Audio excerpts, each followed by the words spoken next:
Shalom Bapak, Ibu, dan sahabat Kaula Muda. Bagaimana kabarnya? Saya berharap kita semua senantiasa dalam penyertaan Tuhan, dipenuhi dengan cinta kasih dan kebahagiaan. Kita jumpa lagi dalam mencecap setetes air. Hari ini kita akan bersama-sama menggumulkan tema penyembuh yang terluka. Bacaannya terambil dari Kisah Para Rasul 3 ayat 2 sampai 7. Kisah Para Rasul 3 ayat 2 sampai 7, saya akan membacakannya. Di situ ada seorang laki-laki yang lumpuh sejak lahirnya sehingga ia harus diusung. Tiap-tiap hari orang itu diletakkan dekat pintu gerbang bait Allah yang bernama Gerbang Indah untuk meminta sedekah kepada orang yang masuk ke dalam bait Allah. Ketika orang itu melihat bahwa Petrus dan Yohanes hendak masuk ke bait Allah, ia meminta sedekah. Mereka menatap dia dan Petrus berkata, "Lihatlah kepada kami." Lalu orang itu menatap mereka dengan harapan akan mendapat sesuatu dari mereka. Tetapi Petrus berkata, "Emas dan perak tidak ada padaku, tetapi apa yang kupunyai kuberikan kepadamu. Demi nama Yesus Kristus, orang Nazaret itu, berjalanlah." Lalu ia memegang tangan kanan orang itu dan membantu dia berdiri. Seketika itu juga kuatlah kaki dan mata kaki orang itu. Demikianlah sabda firman Tuhan. Ya, Bapak, Ibu, dan sahabat Kaula Muda, pernah menonton atau tahu film Joker ya? Film ini rilis tahun 2019 dan ngetop sekali, sehingga mendapat rating bintang 9,1. Wah, luar biasa ini, film ini sangat terkenal. Nah, di dalam film ini ada seorang pemuda namanya Arthur, usianya 40 tahun, yang berprofesi sebagai badut. Nah, si Arthur ini dari kecil diajarkan oleh ibunya untuk selalu tersenyum dan memasang wajah gembira, menyebarkan kebahagiaan dan tawa. Mungkin hal inilah yang akhirnya menjadikan si Arthur ini memilih profesi sebagai badut. Si badut ini, si Arthur ini dengan pakaian badutnya, dengan penampilan badutnya, menampilkan wajah yang selalu tersenyum dan bahagia, membawakan lelucon-lelucon yang menghibur orang banyak. Nah, namun Bapak, Ibu, dan sahabat Kaula Muda, di balik wajahnya dan sikapnya yang seperti itu, di balik senyumnya dan mungkin kebahagiaan yang ditampilkannya, sebenarnya si Arthur ini mengalami luka batin. Kalau kita menonton filmnya, si Arthur ini dibohongi oleh ibunya dari kecil. Si Arthur ini mengalami penolakan, tidak dihargai ketika berperan memerankan sebagai badut. Dia dikerjai oleh beberapa pemuda sehingga akhirnya dipukuli oleh pemuda-pemuda itu. Ketika di bis, si Arthur ini mencoba untuk menghibur anak kecil. Tapi apa yang terjadi? Si Arthur ini justru dimarahi oleh si ibu anak kecil ini. Wah, ditolak. Dalam pekerjaannya si Arthur dipojokkan. Dan seolah-olah orang-orang di sekitarnya tidak menerima keberadaan Arthur. Ada kesedihan, ada kekecewaan, dan kemarahan yang sebenarnya ada di dalam diri Arthur. Nah, karena penolakan-penolakan seperti ini, karena luka batin yang tidak disembuhkan, adanya kesedihan, kekecewaan, dan kemarahan yang dipendam, akhirnya si Arthur bertumbuh menjadi orang yang jahat. Dia menyakiti orang-orang di sekitarnya. Nah, Bapak Ibu, berkaca dan berefleksi dari film Joker ini, ternyata kehadiran dan penerimaan kita terhadap orang lain sangat penting sekali. Kita akan bersama-sama berefleksi dari Kisah Para Rasul 3 ayat 2 sampai 7. Nah, bagaimana kita menyambut sesama kita?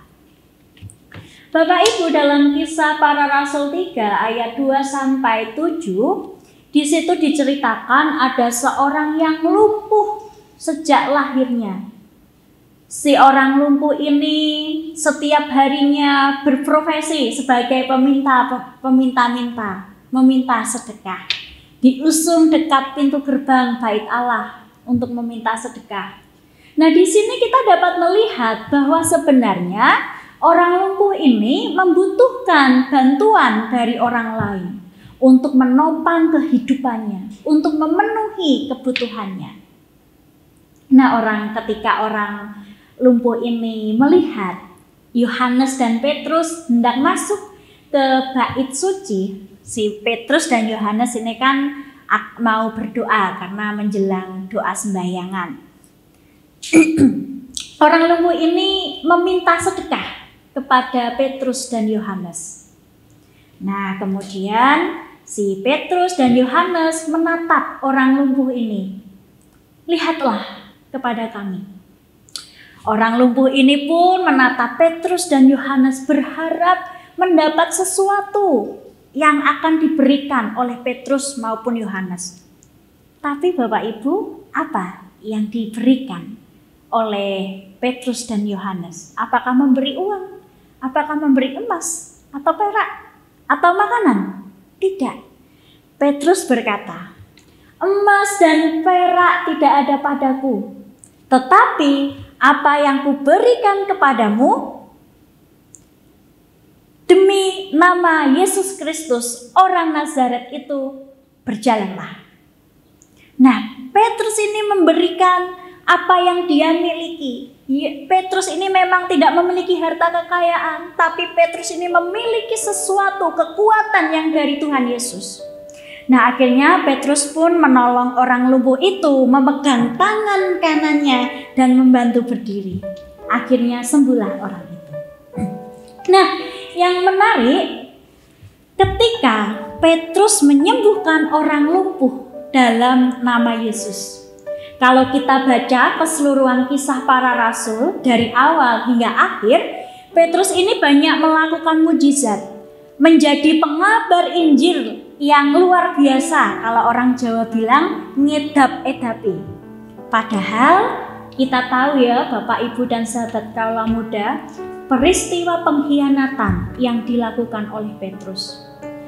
Kita flashback ke kisah penyaliban Yesus, di mana Petrus ini menyangkal Yesus sampai 3 kali. Aku tidak mengenal Yesus. Nah, penyangkalan yang dilakukan Petrus ini sebenarnya menjadikan batin hati Petrus ini berkecamuk, perasaannya berkecamuk, bimbang, mungkin merasa bersalah, merasa berdosa. Mungkin sebagai murid ia merasa gagal mempertahankan komitmennya, mempertahankan integritasnya. Nah, karena penyangkalan yang dilakukan, peristiwa penyangkalan dan penyaliban Yesus itu membuat hatinya hancur sehancur-hancurnya. Ia mengalami luka batin, luka hati. Mungkin Petrus dihantui rasa bersalah karena ia sudah munafik. Sebagai laki-laki mungkin sudah cemen begitu ya, karena tidak mau menghadapi konsekuensi. Dia menyangkal Sang Kristus. Nah, tapi Bapak Ibu, semenjak pertemuan Petrus dengan Yesus, semenjak Petrus mengalami perjumpaan dengan Yesus, apa yang terjadi? Petrus mengalami pemulihan.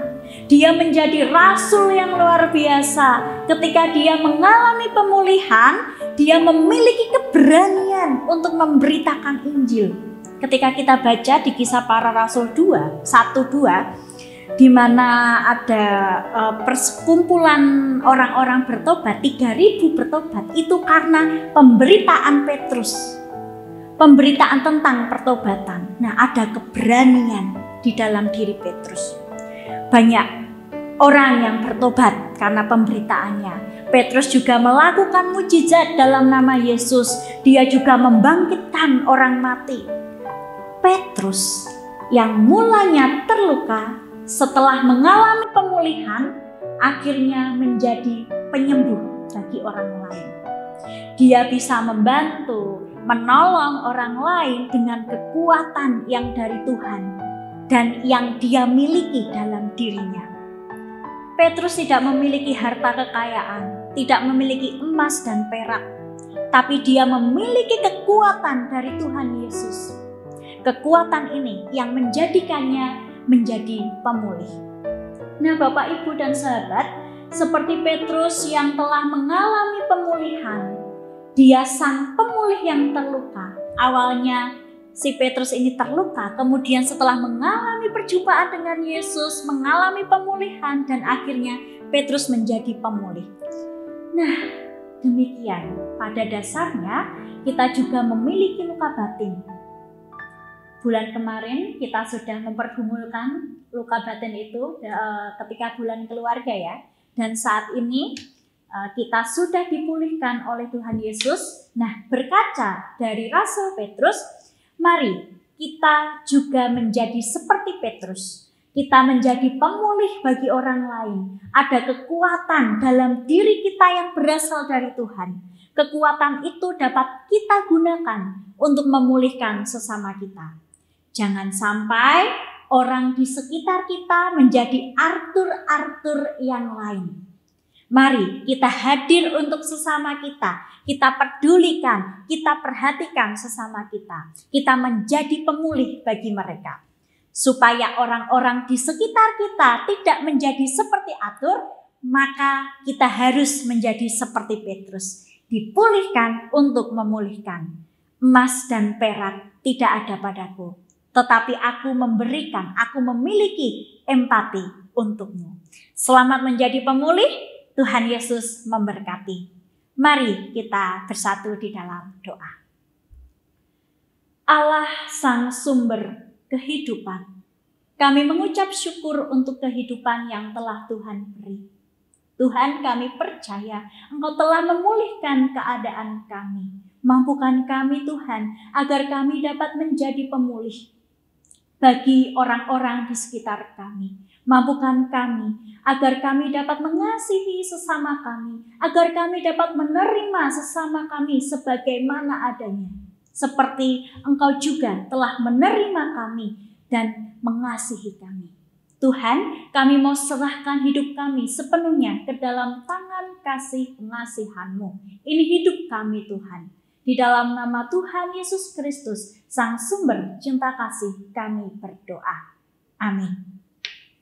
Selamat menjalani kehidupan Bapak, Ibu, dan sahabat kala muda. Selamat menjadi pemulih. Tuhan Yesus memberkati. Amin.